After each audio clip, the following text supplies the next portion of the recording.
Oui, effectivement, lors du débat sur la taxe de balayage, nous avions dit d'ailleurs que ce projet était selon nous pas suffisamment préparé, et on le voit aujourd'hui. En termes d'impact pour les plus modestes, les injustices vont rester parce que même s'il y a étalement dans le temps, in fine, dans 2 ans, dans 3 ans, ils devront bien payer la taxe à son taux plein, si j'ose dire.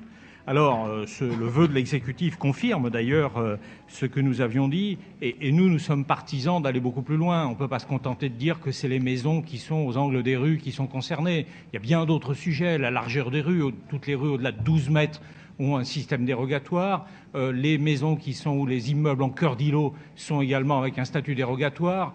Donc c'est l'ensemble du processus et du système même de la taxe de balayage qui montre aujourd'hui son archaïsme, et nous sommes convaincus qu'il faut supprimer cette taxe de balayage au profit de l'impôt sur la taxe foncière, ce qui permettrait de répartir les charges sur l'ensemble des immeubles parisiens et pas simplement sur une partie des immeubles parisiens. Néanmoins, nous voterons ce vœu de l'exécutif en souhaitant évidemment qu'ensuite les parlementaires aillent beaucoup plus loin dans la réforme.